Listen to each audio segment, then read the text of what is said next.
Murray stops breathing, which causes Sarah to get anxious. In the hospital, she implores Dawn to drive more quickly. The only information the paramedics can find on Murray's monitor is a flat cardiac line.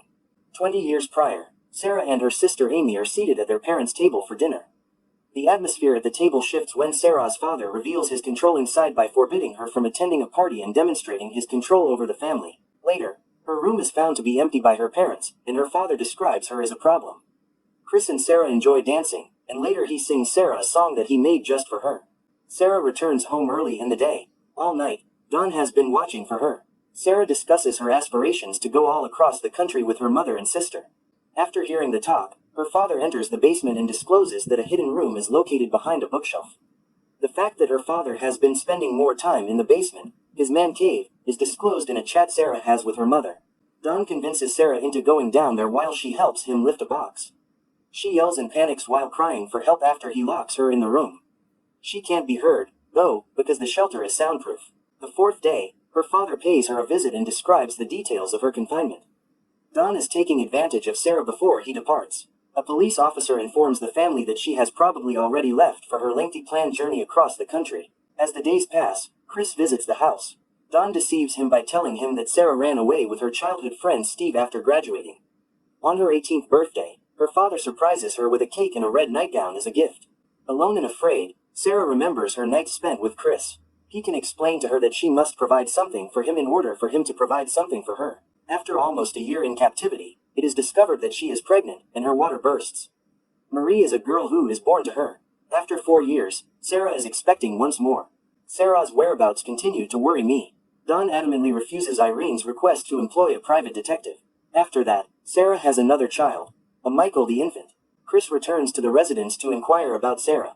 Amy, her sister, is honest with him. Amy worries that Dawn may have murdered her due to his temperamental nature and history of violence. To help her kids forget about the outside world, Sarah makes up stories of adventures for them to go on. A terrible altercation follows. Furious Irene exclaims that she will use all of her resources to locate her daughter. Amy takes the keys and enters the basement to search for information. Dawn locates her and retrieves his keys. As time goes on, Sarah gives birth to another boy whom she names Thomas. She convinces him by pointing out that there isn't room in the basement for another baby and that she wouldn't have the time to care for it. In what appeared to be Sarah's handwriting in the baby basket, a sentimental note. She explains in the letter that neither she nor her partner have the resources to care for the child.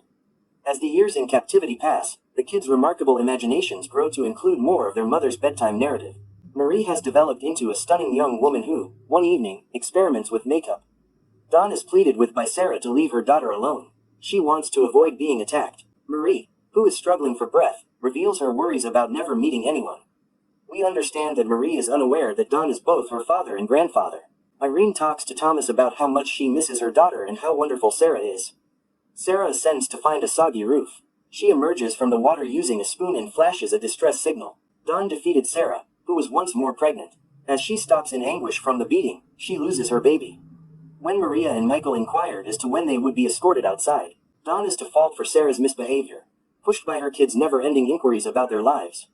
Sarah screams and destroys all of their furnishings in a fit of wrath. Her kids cover her with a blanket and tidy up the house. They are old enough to learn the real tale behind their existence in captivity, says an emotional Sarah.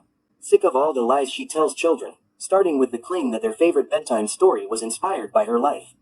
Marie suffers a serious asthma attack as soon as she learns the heartbreaking reality.